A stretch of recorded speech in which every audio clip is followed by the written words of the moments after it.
सास बहू का रिश्ता। निधि और उसकी सास के बीच हमेशा किसी न किसी बात पर अनबन छिड़ी ही रहती है, जिसके चलते दोनों कभी एक दूसरे को समझने और प्यार करने की कोशिश तक नहीं करती। अरे मेरे तो भाग ही फुट गए जो ऐसी बहू मिली। हाय, मेरी तो जिंदगी बर्बाद हो गई। भगवान, या तो अच्छी सास दे देता या फिर गूंगी। इन्हें मेरे सिर बिठाकर कौन से जन्म का बदला ले रहे हैं भगवान। क्या बोली?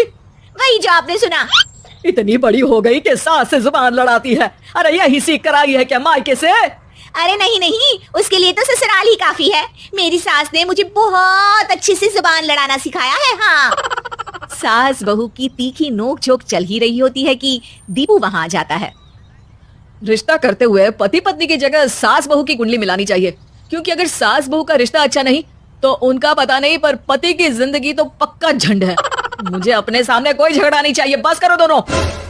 दोनों शांत होकर अपने अपने काम में बिजी हो जाती हैं। दीपू ऑफिस चला जाता है, जिसके थोड़ी ही देर में दीपू की बहन कल्पना का फोन आता है।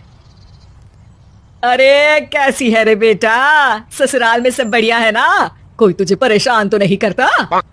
सास की बात सुनकर पास खड़ी निधि हंसकर कहती है अरे वाह रे ऊपर वाले, खुद बहू को शांति से सांस भी नहीं लेने देती और बेटी से पूछ रही है कोई परेशान तो नहीं करता। अरे मेरी बेटी तुम्हारी तरह नाकारा और बदतमीज नहीं है, इसलिए उससे पूछना बनता है। तो उनकी सास भी आपकी तरह नहीं होगी, इसीलिए उन्होंने कुछ बोला नहीं। और इसी के साथ एक बार फिर दोनों सास बहू के बीच तानों का युद्ध शुरू हो जाता है। फिर कल्पना कुछ देर तक तो फोन पर सुनती रहती है, पर जब दोनों चुप होने का नाम तक नहीं लेती तो वो चिल्लाते हुए बीच में बोलती है, अरे बस करो, यहाँ फोन कान पर लगाए। जब मुझसे आप दोनों की बातें सुनी नहीं जा रही तो मेरा बेचारा भाई न जाने किस हाल में होगा। अरे ये सब तेरी भाभी की वजह से है बेटा। तो माँ, आप भी कुछ कम नहीं है। आप दोनों को ही अपना रिश्ता सुधारने की जरूरत है। मैं एक बाबा को जानती हूँ जो रिश्ते सुधारने में एक्सपर्ट है, आप दोनों उनके पास जाइए। ना जी ना, मैं ऐसे ढोंगी बाबा में नहीं मानती। देखा, कहा था ना। अरे ये तो हमारे घर में शांति चाहती ही नहीं है। भाभी, एक बार ट्राई करके तो देख लो। इस पर निधि मान जाती है और अगले ही दिन दीपू के ऑफिस जाने के बाद दोनों बाबा के पास पहुंच जाती हैं। सास बहू के बीच रिश्ता कुछ ज्यादा खास नहीं है, हर समय तू मैं चलती रहती है। हाँ जी हाँ, बिल्कुल सही। आप तो बहुत ज्ञानी है बाबा जी। तो भाई सुनो, बहू को साफ और सच्चे मन के साथ सास को 12 लाल और 12 हरी चूड़ियां भेंट करनी है। मतभेद अपने आप कम हो जाएंगे। बाबा का उपाय सुन अगले दिन निधि सास को चूड़ियां भेंट कर देती है, लेकिन इससे भी उन दोनों के बीच कुछ सही नहीं होता। अरे पक्का इसने ही किलस कर चूड़ियां दी होंगी, तभी कुछ नहीं हुआ। दोनों दोबारा बाबा के पास जाती हैं। कुछ नहीं होता। तो दूसरा उपाय सुनो। सुबह सूरज निकलने से पहले ही घर की सफाई कर सारा कूड़ा घर से बाहर कर ठंडे पानी से स्नान करना है। इससे दोनों के बीच रिश्ते अच्छे हो जाएंगे। अरे इतनी जल्दी मम्मी जी ही उठ सकती हैं? ये आपको ही करना पड़ेगा, मैं अकेली तो लड़ाइयाँ नहीं करती ना। बाबा का उपाय मानते हुए अगली सुबह से सास जल्दी उठ सूरज निकलने से पहले घर की सफाई कर ठंडे पानी से नहाने लगती है।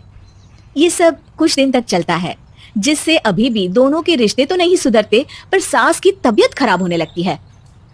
अब लगता है आपने मन से काम नहीं किया होगा, तभी तो रिश्ता वैसा का वैसा पड़ा है और तबीयत खराब हो गई। अरे सही कहती थी तुम, कल मुहा ढोंगी बाबा। देर आए पर दुरुस्त आए। चलो आराम करो अब निधि बाकी काम छोड़ सास की सेवा करने लगती है।